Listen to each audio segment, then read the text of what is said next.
But we'll now hear from Chris Gunness, who can talk us through the implications for the relief agency in more detail. Chris is currently has founded and working with an organisation called the Myanmar Accountability Project, but formerly he was spokesperson for UNRWA, I believe, between 2007 and 2019, but correct me if I'm wrong, Chris. And before that, he was a BBC journalist. But I'll hand over to him now. Chris, if you'd like to speak for 10 minutes or so, and then we'll have time for questions at the end. And again, parliamentarians, please do feel free to put questions in the chat or raise your hands at the end.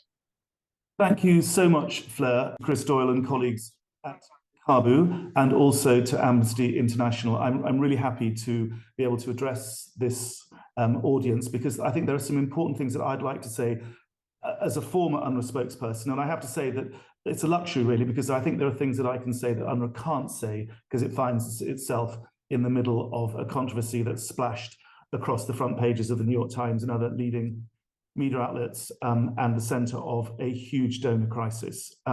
So the first thing to say is that UNRWA has a zero tolerance policy towards neutrality violations. And indeed, it's gone so far in demonstrating that with this current episode that it has sacked and cancelled the fixed term contracts of the 12 people involved. 9 of them, we believe, are still alive, 2 are missing, and 1 is dead. But nonetheless, all those contracts have been terminated. And this is before the OI, the Office of Internal Oversight report, has barely started. So, you know, imagine your employer, one of your enemies comes to you and says, I think X or Y is engaging in terrorist activities, and the organization sacks you. But UNRWA has put itself in that position. I think it might well face compensation claims, which will be expensive. The donors will pay for that. Hopefully, and also I think that it's very clear that this has a context of accusations from Israel, which I'll talk about also. The second point is that this is 12 employees amid 13,000 in Gaza. So 12 bad apples, and let us be clear, if this proves to be correct, it is utterly condemnable, and UNRWA and the Secretary General and all others will be utterly appalled and will no doubt condemn it as is absolutely proper. But the fact is that the rest of UNRWA, 13,000 staff in Gaza, working under huge bombardments, in their own families are being killed. 152 staff members of UNRWA have been killed. For many of them, and I speak to them all the time, they see this as, you know, cometh the hour for them. This is the moment where they have to prove to the world that in spite of these appalling situations that they're in, these massive amounts of bombardments every day, that they will continue to serve a community with which it has been embedded since UNRWA became operational in May 1950. I mean, that's how long the commitment of UNRWA and its staff is to this discrete population. As far as the number 3, as far as the British government is concerned, I have to say it makes absolutely no sense. I would love to say to the minister who made this decision, what were you trying to achieve? UNRWA had sacked them, it had condemned it if true, it had kicked it up to New York, it had involved the Secretary General's office and the Office of Internal Oversight. What would happen to a member of DFID if it did that? You know, what else can you possibly ask for? I mean, as I said the other day on the telly, this is a bit like defunding the NHS because Lucy Letby kills some babies. It really makes no sense whatsoever. Point number 4, it's punitive as well as disproportionate. And I say punitive because the people who will suffer will be the women with their suckling babies and the newborn coming into the food distribution centres and being told, we've got no water, we've got no fuel for the generators, we've got no food, we've got no sanitary products for you, I'm sorry. It will be the children who come in with 95% burns, gasping their last breath. It will be the elderly, the sick, the dying. That's who's going to be punished by this. And I would like to say that to the British minister, whoever it was, that made that decision, because I think it is immoral. I think it is impossible to justify this. So my question to the British government would be, what were you hoping to achieve? And it does appear to be coordinated with all these other governments. What were you all collectively hoping to achieve? Because, you know, thinking of the word collective, it does feel like a collective punishment. And the other question I'd like to ask the British ministers is, what does UNRWA now have to do? So UNRWA effectively has hit the nuclear button. It's sacked these people before the internal, or sorry, it's a UN investigation, but it's external to UNRWA. Let's make that clear. So it's an internal UN investigation being done externally. UNRWA has no say in this. They've sacked these people before the investigation has concluded. What does UNRWA do? What do you want UNRWA to do now to have British aid restored? And I think it's poor donorship, it's irresponsible donorship to impose this without a clear idea of what it was trying to achieve and without a clear idea of what UNRWA has to do to have the funding unsuspended. I think this is probably the fifth point. UNRWA is more than Gaza. So you have to understand that UNRWA educates over 500,000 children in schools across the West Bank, across Syria, across Jordan, across Lebanon, and of course in Gaza, where it has about 225 schools at last count. So this is punishing not just the people of Gaza, it's punishing people in the wider region. And we've just been told by Rishi Sunak that he's extremely concerned about widening of the Middle East conflagration. We had Tony Blinken, the US Secretary of State, doing his shuttle diplomacy to, I think it was 12 Arab states, saying, please, please, please, please, please, we've got to contain this conflict. Of course, you know, within days of that, we had the attack on Yemen and the Houthis, but now we've got an agency which UNRWA has said many, many times, I've heard it in meetings with ministers, that UNRWA's work provides a calming effect, that it's a stabilizing anchor in a sea of insecurity in some of the most disadvantaged, isolated populations, the Palestine refugee camps, Shabra and Shatila and Yarmouk and all these places. It's been so wonderful. We're so pleased to fund you because you bring a sense of security and stability and prosperity across the region. You give the next generation a sense of hope. And what has Britain done? It's axed its aid.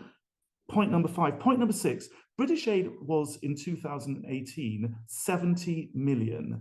Last year it was about 20 million. So already British aid, I have to get the exact fact. I mean, that's roughly it. I'll get that. I can get that if anybody wants it from UNRWA's fundraise department. That's essentially where the graph has gone. So this is against a backdrop of British aid already being massively curtailed to UNRWA. Point number 6, I think we've got to, the ICJ ruling made it very clear that the restriction of humanitarian aid, that was one of the provisional measures that was requested of the state of Israel, that Israel had to cease any activities which restricted international aid. Britain, by the way, as you all know, is a state party to the Genocide Convention. It's one of the 150. And Article 2, I think it is, makes it very clear of the convention that international aid cannot be restricted. This was emphasized by Joan Donohoe, the president, the presiding judge in the hearing last, was it Thursday? And within days, what do we have? We have Britain and the leading donors to the main agency in Gaza restricting and cutting back on aid. What sort of signal does that send to all the stakeholders and other audiences about Britain's commitment to accountability and upholding the international order as embodied by the ICJ? Point number 7, I think we've got to, the timing of this. I mean, I've been saying quite publicly that if Israel has had this information since the 7th of October, i.e. videos and pictures of these appalling things that allegedly UNRWA staff have been doing it, why did they hold on to it for 3.5 months before releasing it? My heart goes out to the families of the kibbutzim near Gaza, because if it is that Israel has been withholding this information, those desperate families, those grieving families have been withheld justice and accountability. If it is the fact that Israel has been sitting on this information, which the UN should have been investigating, A, it's an appalling denial of justice and accountability to those families. And B, it's an utterly cynical example of news manipulation designed to knock stories about the culpability of the state of Israel for genocide and to replace it with news headlines about the fact that UNRWA terrorists, let's cut off their aid. I think I've probably come roughly to the end of my 10 minutes. Forgive me for ranting, but I'm afraid I do feel very strongly about this. I think UNRWA will, it's shown itself to be very resilient in the past. I think that emergency service will be affected. I think UNRWA, as it's done in the past, will do everything it can to ring fence its core services, which is education, health, relief, and social services. But I think the emergency budget, is desperately, desperately under pressure now. You can't procure food without money to pay your suppliers. You can't procure water. You can't procure pharmaceutical products. You can't procure any of this unless you have money in the bank to pay your suppliers. And UNRWA is fast approaching the point where it won't have that money, and therefore it won't be able to buy, please excuse me, the humanitarian products it needs to distribute right now in its emergency operations in Gaza. And there are bigger points about what Israel is trying to achieve, but I think you've and about what I fear and what has been revealed in 2 leaked documents, that what we're seeing, the destruction, as the Israelis would see it, of UNRWA. There was a leaked document that said there'd be a campaign in 3 parts. First of all, a smear campaign, then a campaign to defund UNRWA, and then a campaign to dismantle UNRWA. And I think we can all see that that is going on. I'm not a conspiracy theorist, but it was in a leaked document. And then there was a Israel security document of the 13th of October, which is pretty widely available, in which they talked about the various options for Gaza. And one of those options was displacing the entire population of Gaza into the Sinai. UNRWA is mandated to work just in those 5 field areas: Jordan, West Bank, Syria, Lebanon, and Jordan. It's not mandated to work in the Sinai in Egypt. So at that point, UNHCR, the other UN agency which is mandated to work in these areas, so the Israeli insane fantasy would be that UNHCR would be brought in, set up tented cities. And of course, because UNHCR only does resettlement in 3rd countries, again, another insane piece of unfounded mythology, then those refugees would be magically resettled in countries all around the world. The Palestine refugee problem in Gaza would magically disappear, and the right of return would vanish. That's the crazy fantasy that I think is one context in which we can see the current assault on UNRWA. And it's really sad to see the British government being dragged into that. Thank you very much. Thank you so much, Chris.